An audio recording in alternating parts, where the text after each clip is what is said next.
So, what's the biggest lie you think you could possibly get away with? I mean, really, selling a used car knowing the engine's a little dodgy? Maybe. But what about selling something you don't even own? Something huge. Well, today, we're diving into the story of the man who didn't just sell a bridge, he sold the Eiffel Tower.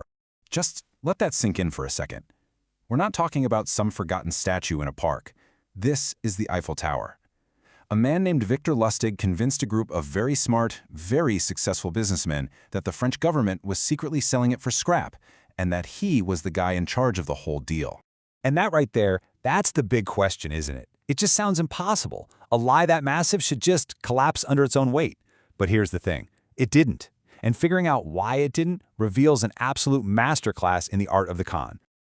Okay, so to crack this puzzle, we've got to rewind the clock. Because the secret to this scam isn't just about the scammer himself. No, it's about the time and the place.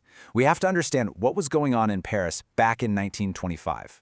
And here is the crucial piece of the puzzle, the one little detail that everyone's forgotten. See, the Eiffel Tower was never supposed to be permanent. By 1925, it was rusting, it cost a fortune to maintain, and a lot of Parisians, influential ones, thought it was a total eyesore. Our con man, Victor Lustig, was just reading the newspaper, where people were openly debating tearing it down. So his huge lies suddenly had a tiny sliver of plausibility. So Lustig spots his opportunity. But, having an idea is one thing. Actually pulling it off, that's something else entirely. What he did next was just a perfectly executed plan. So let's break down the anatomy of this perfect con. I mean, just look at how methodical this is. It starts with simple research, reading the paper. Then comes the props. He forges official-looking government letters. He doesn't just call up random people. No, he invites the 6 biggest scrap metal dealers in the country to a secret meeting at a fancy hotel. He creates this whole atmosphere of secrecy and importance. He gives his pitch, hones in on the one guy who seems the most eager, the most greedy, and then bam, he takes the money and is on a train out of town before anyone's the wiser. And these were the tools of his trade. It really wasn't just about the paperwork, the forged letterhead, the confidential stamps. Those were just props in a play. The real weapon here was his performance, his absolute, unshakable confidence.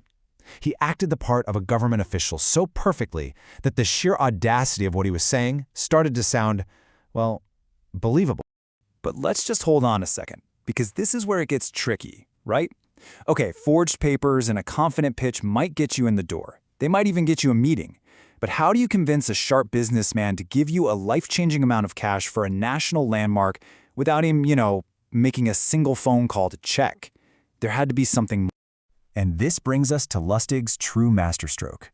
This is where we go beyond the step-by-step plan and get into the psychological genius of it all. This was the secret ingredient that made the entire thing work. It all came down to one. Simple, completely counterintuitive, and absolutely brilliant move. He didn't just ask for the money for the tower. He asked for a bribe. And this is so crucial. The second he asked for a personal bribe on the side, he changed the entire dynamic. He wasn't just some guy with a crazy story anymore. He was playing a character that everyone instantly recognized, the slightly shady, corrupt government official looking for a kickback. And here's the paradox. That act of dishonesty made his whole story feel more believable, not less. It felt real because it felt a little dirty. And here it is. Checkmate. The moment that scrap dealer agreed to pay the bribe, he stopped being just a victim. He was now a co-conspirator. He was in on the crime. So think about it. How could he possibly go to the police? "Excuse me, officer, I was just scammed while trying to bribe a government official to rig a secret deal." No way. His own shame, his own complicity, guaranteed his silence. Lustig built the perfect trap. Now, this all went down almost 100 years ago, but the reason this story is so damn important is because that exact same playbook is being used on us every single day, just with newer, shinier technology. The parallels are they're stunning when you look at them side by side. Lustig's forged government letters, that's today's phishing email, made to look exactly like it's from your bank. His secret high-pressure hotel meeting, that's the urgent text you get about a confidential deal that needs an immediate wire transfer. And the whole corrupt official routine, that's every single investment scam out there promising you inside information that'll make you rich. So that's the real takeaway here. The technology changes, right? It goes from forged paper to fake websites, but the target is always the same. Scammers aren't hacking our computers, they're hacking our emotions. Greed, that feeling of urgency, the desire for a secret advantage, Those are the human vulnerabilities they've always targeted, and they always will. Selling the Eiffel Tower made Victor Lustig a legend. He actually got away so clean that, believe it or not, he went back to Paris a few months later and tried to do it all over again. But it makes you wonder, what on earth happens when a master of deception like that decides to try his luck on, say, America's most dangerous gangster, Al Capone? Well, that's a story for another time.